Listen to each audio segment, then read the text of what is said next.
आज के इस वीडियो में हम एक सॉलिड सिलेंडर का जो है मोमेंट ऑफ इनर्शिया पता करेंगे और जिस एक्सिस के अबाउट हम मोमेंट ऑफ इनर्शिया पता करेंगे वो एक्सिस जो है वो सिलेंडर के सेंटर से होकर के पार होगा और साथ ही साथ उसके लेंथ के परपेंडिकुलर होगा। तो यहां पर देखें तो ये रहा वो सिलेंडर। अब इस सिलेंडर का जो है यहां पर ये होगा एक्सिस ऑफ सिमेट्री और इस सिलेंडर का ये होगा सेंटर। तो यहां पर जो हम एक्सिस ड्रॉ करेंगे वो इसी सेंटर से होकर के पार होगा और देखें तो यहां पर ये जो है ये लेंथ पर ये परपेंडिकुलर है। तो हमें जो है यहां पर इसी एक्सिस के अबाउट मोमेंट ऑफ इनर्शिया पता करना है। तो मान लें कि यहां पर ये जो सिलेंडर है ये कुछ इस तरह से इस एक्सिस के अबाउट रोटेट कर रहा है। तो इस एक्सिस के अबाउट यहां पर जो मोमेंट ऑफ इनर्शिया है इस मोमेंट ऑफ इनर्शिया को हमने मान लिया कि यह है आई और इसी को हमें यहां पर पता करना है। तो चलिए मान लेते हैं कि यहां पर ये जो सिलेंडर आपको दिख रहा है इसका यहां पर जो मास है ये है कैपिटल एम और इस सिलेंडर का यहां पर जो लेंथ है यहां पर इस सिलेंडर का जो लेंथ है यहां से लेकर के यहां तक का ये जो लेंथ होगा इस लेंथ को हमने यहां पर मान लिया कि यहां पर ये है एल। तो यहां पर इसका जो लेंथ हुआ ये लेंथ हुआ यहां पर एल। तो अब हमें जो है मोमेंट ऑफ इनर्शिया पता करना है। तो हम क्या करेंगे हम इसे जो है बहुत सारे जो है पतले पतले सर्कुलर डिस्क में जो है डिवाइड कर लेंगे। तो उनमें से यहां पर जो है ये रहा एक डिस्क। तो ये जो डिस्क है इसका जो थिकनेस है चलिए मान लेते हैं यहां पर इसका यहां पर ये जो आपको दिख रहा है थिकनेस ये थिकनेस जो है ये है बहुत पतला है ये है dx मान लेते हैं। और यहां पर इसका जो मास है इस थिकनेस का इस मास को हमने मान लिया कि यहां पर इसका जो मास है इस डिस्क का ये है dm और ये जो डिस्क है ये यहां से जो है मान लेते हैं कि ये जो है यहां से x डिस्टेंस दूर है। सो यहां पर ये जो है ये x डिस्टेंस दूर है। तो हम क्या करेंगे सबसे पहले ये जो आपको डिस्क दिख रहा है इसके डायमीटर के अबाउट हम मोमेंट ऑफ इनर्शिया पता करेंगे। तो यहां पर जो है अभी हम एक एक्सिस ड्रॉ करेंगे जो कि हम कहेंगे कि इसके डायमीटर से होकर के पार हो रहा है। तो यहां पर जो है ये रहा वो एक्सिस, ये जो एक्सिस है ये इस डिस्क के डायमीटर से होकर के पार हो रहा है और हमें जो है सबसे पहले इसी डिस्क का जो है इसी एक्सिस के अबाउट मोमेंट ऑफ इनर्शिया पता करना है। तो चलिए मान लेते हैं कि ये जो मोमेंट ऑफ इनर्शिया होगा इस डिस्क का ये है di1। अगर आप इसी डिस्क को जो है सामने से देखेंगे तो आपको कुछ ऐसा दिखेगा कि यहां पर जो है ये हो गया एक डिस्क और एक्सिस जो है ये एक्सिस जो है बिल्कुल इसके डायमीटर से होकर के पार हो रहा है कुछ ऐसे। तो हमें जो है यहां पर सबसे पहले इसे पता करना है। तो हमने पिछले वीडियो में चर्चा किया है कि एक डिस्क का जो मोमेंट ऑफ इनर्शिया होता है एक डिस्क का जो मोमेंट ऑफ इनर्शिया होता है यहां पर di1 ये बराबर होगा डिस्क का जो मास होता है जो कि है यहां पर हम माने हैं dm इनटू इस डिस्क का जो रेडियस होगा उसका स्क्वायर। तो यहां पर अगर मान लेते हैं कि इस सिलेंडर का जो रेडियस है इस सिलेंडर का यहां पर ये जो रेडियस है ये मान लेते हैं कि ये है r। तो फिर इस डिस्क का भी जो रेडियस होगा वो r के ही बराबर होगा। तो उसका स्क्वायर यहां पर इस डिस्क का जो रेडियस है उसका स्क्वायर डिवाइडेड बाय 4k। तो ये हो गया एक डिस्क का मोमेंट ऑफ इनर्शिया कब जब जो एक्सिस ऑफ रोटेशन है वो इसके डायमीटर से होकर के पार हो तब। तो अब जो है अगर हम इस एक्सिस के अबाउट देखें इस डिस्क का मोमेंट ऑफ इनर्शिया क्या है तो उसके लिए हमें यहां पर यूज करना होगा पैरेलल एक्सिस थ्योरम को। क्यों? क्योंकि ये वाला एक्सिस और ये वाला एक्सिस एक दूसरे के पैरेलल है। तो हम यहां पर मान लेते हैं कि इस एक्सिस के अबाउट इस डिस्क का जो मोमेंट ऑफ इनर्शिया है ये मोमेंट ऑफ इनर्शिया हम मान लेते हैं कि यहां पर जो है ये है di। तो ये di किसके बराबर होगा? तो पैरेलल एक्सिस थ्योरम ये कहता है कि यहां पर ये जो आपको di दिख रहा है ये di ये बराबर होगा यहां पर इस डायमीटर का ये तो सेंटर होगा इसके सेंटर ऑफ मास से जो एक्सिस पार हो रहा है जो कि ये पार हो रहा है इसके अबाउट जो मोमेंट ऑफ इनर्शिया है di1 जो कि यहां पर इसके बराबर है। तो हम इसी को लिख देंगे यहां पर dm r square by 4 plus इस डिस्क का जो मास है dm इनटू इन दोनों एक्सिस के बीच में ये जो परपेंडिकुलर डिस्टेंस है जो कि है x, उसका स्क्वायर यहां पर हमें लेना है। तो यहां पर हो गया x का स्क्वायर। अब आगे हमें क्या करना है, अब आगे यहां पर ये जो आपको डिस्क दिख रहा है उसका ये जो मास है dm, इसे पता करना है।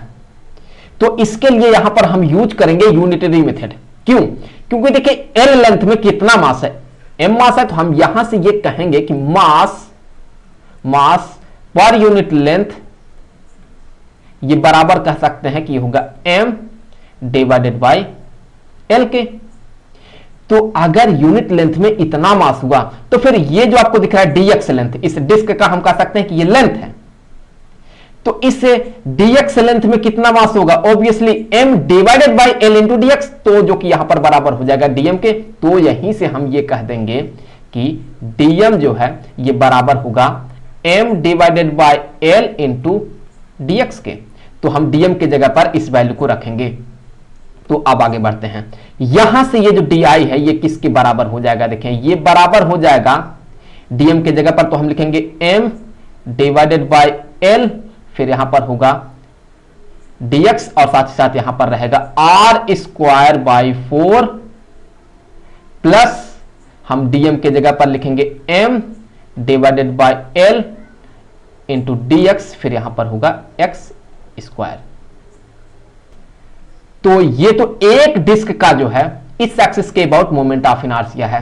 ऐसे जितने भी डिस्क होंगे इस सिलेंडर में, सबका जो इस एक्सिस के अबाउट मोमेंट ऑफ इनर्शिया होगा, अगर हम सबको जोड़ देते हैं तो हमें इस पूरे सिलेंडर का जो है इस एक्सिस के अबाउट मोमेंट ऑफ इनर्शिया पता चल जाएगा।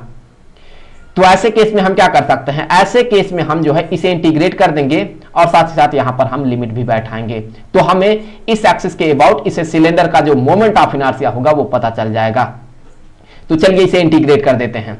तो जैसे हम इस टर्म को इंटीग्रेट कर देंगे तो ये तो बराबर हो जाएगा यहां से i के, और यहां पर जब हम इंटीग्रेट करेंगे तो देखिए यहां पर ये जो m डिवाइडेड बाय l है ये इसमें भी है और इसमें भी है, तो यहां से ये कॉमन आउट हो जाएगा।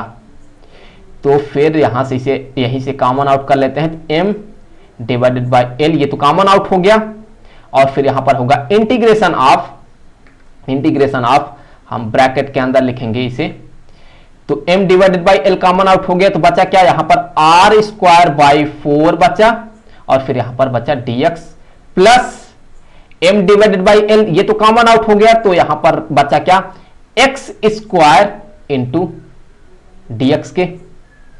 अब यहां पर लिमिट को भी हमें बैठाना है।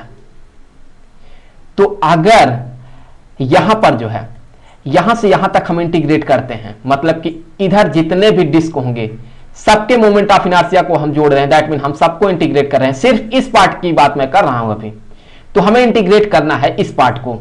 तो उसका जो लिमिट होगा देखें क्या होगा, तो यहां पर इस जगह पर x का वैल्यू 0 होगा, और इस जगह पर जो है मुझे कहना चाहिए बेसिकली यहां पर ये जो सेंटर है यहां पर इस जगह पर जो x का वैल्यू होगा वो l डिवाइडेड बाय 2 के बराबर होगा।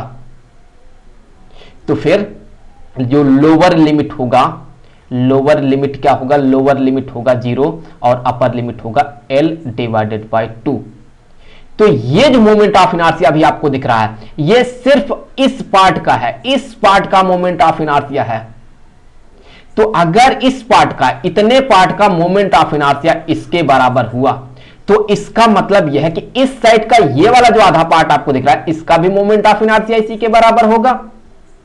क्यों? क्योंकि इस साइड का जो लेंथ होगा वो भी यहां पर, यहां से लेकर के यहां तक l डिवाइडेड बाय 2 ही होगा, और जितना मास इस साइड है उतना मास इस साइड भी होगा। तो हम ये कह सकते हैं कि जितना मोमेंट ऑफ इनर्शिया इस साइड का होगा उतना ही इस साइड का भी होगा। ऐसे केस में अगर हम दोनों को पता करके जोड़ेंगे तब जाकर के हमें इस सिलेंडर का मोमेंट ऑफ इनर्शिया पता चलेगा इस एक्सिस के अबाउट। इसका मतलब यह है कि अगर हम ये जो मोमेंट ऑफ इनर्शिया दिख रहा है जो कि इस साइड का है, ये वाला जो आधा पार्ट दिख रहा है इस साइड का है, अगर हम इसी में 2 से मल्टीप्लाई कर देते हैं तो भी तो हमें इस पूरे सिलेंडर का जो है इस एक्सिस के अबाउट मोमेंट ऑफ इनर्शिया पता चल जाएगा। तो क्या करेंगे, हम यहां पर 2 से मल्टीप्लाई कर देंगे। तो यहां से जो है हम कर देंगे 2 से मल्टीप्लाई, तो हमने यहां पर कर दिया 2 से मल्टीप्लाई। अब जैसे हम 2 से मल्टीप्लाई कर देंगे वैसे ही अब जो ये मोमेंट ऑफ इनर्शिया है ये पूरे सिलेंडर का इस एक्सिस के अबाउट होगा। तो आगे बढ़ते हैं, यहां से अब हमें इसे जो है इंटीग्रेट करना है, तो यहां से ये बराबर हो जाएगा 2m/l, और फिर देखें यहां पर जब हम इंटीग्रेट करेंगे तो r²/4, ये तो एक कांस्टेंट होगा तो ये इंटीग्रल से बाहर चला जाएगा, तो r²/4 होगा। फिर यहां पर होगा इंटीग्रेशन ऑफ dx, तो इंटीग्रेशन ऑफ dx क्या होगा, ये तो x के बराबर होगा, तो यहां पर ये होगा x के बराबर हो गया, यहां पर हो गया x प्लस, जब हम इसे इंटीग्रेट करेंगे तो x² को जब हम इंटीग्रेट करेंगे तो ये हो जाएगा x⁻³ डिवाइडेड बाय 3, तो यहां पर ये हो गया x³ डिवाइडेड बाय 3 के, और लोअर लिमिट अभी भी यहां पर रहेगा 0 और अपर लिमिट होगा l/2 के। अब आगे हमें क्या करना है, आगे हमें ये जो आपको लिमिट दिख रहा है इसे हमें x के जगह पर इंसर्ट करना है, तो फिर यहां से ये बराबर हो जाएगा 2m डिवाइडेड बाय l, और फिर यहां पर ये हो जाएगा r²/4, x के जगह पर तो हम सबसे पहले लिखेंगे l/2 को, तो फिर यहां पर ये हो गया l/2, और फिर माइनस x के जगह पर हम लिखेंगे 0, तो फिर यहां पर ये 0 बन जाएगा, तो इसे यहां पर नहीं लिखेंगे, प्लस x के जगह पर हम लिखेंगे l/2, तो जैसे यहां पर l/2 रखेंगे तो ये होगा l/2 का होल क्यूब, तो ये बन जाएगा क्या, ये बन जाएगा l⁻³ डिवाइडेड बाय यहां पर होगा 8 के, और फिर यहां पर 3 से मल्टीप्लाई भी कर देंगे तो ये हो जाएगा यहां पर 24 के, तो ये हो गया 24 के बराबर। अब यहां पर आगे देखें क्या हम करेंगे, आगे हम यहां पर ये जो आपको दिख रहा है l, इसे इसके अंदर मल्टीप्लाई करेंगे इस ब्रैकेट के अंदर, और साथ ही साथ ये जो आपको 2 दिख रहा है इसे भी हम इसके अंदर मल्टीप्लाई करेंगे इस ब्रैकेट के अंदर, तो देखिए हमें क्या मिलेगा, यहां पर ये जो आपको l दिख रहा है ये इस l को कैंसिल कर देगा, और साथ ही साथ अगर आप देखें तो फिर यहां पर जो है एक l को कैंसिल कर देगा, और ये जो 2 है ये क्या करेगा, ये यहां पर इस 2 को कैंसिल कर देगा, और यहां पर 24 को कैंसिल करके यहां पर बना देगा इसे 12। तो फिर इससे आगे हमें ये जो मोमेंट ऑफ इनर्शिया है आई देखें ये किसके बराबर मिलता है, ये यहां से बराबर हो जाएगा m तो रहेगा ही, और फिर ब्रैकेट में हमें मिलेगा r²/4 प्लस l²/12 के, तो ये हो गया यहां पर मोमेंट ऑफ इनर्शिया इस सिलेंडर का, कब, जब एक्सिस ऑफ रोटेशन जो है सिलेंडर के सेंटर से होकर के पार हो, और साथ ही साथ इसके लेंथ पर देखें तो यहां पर ये परपेंडिकुलर हो।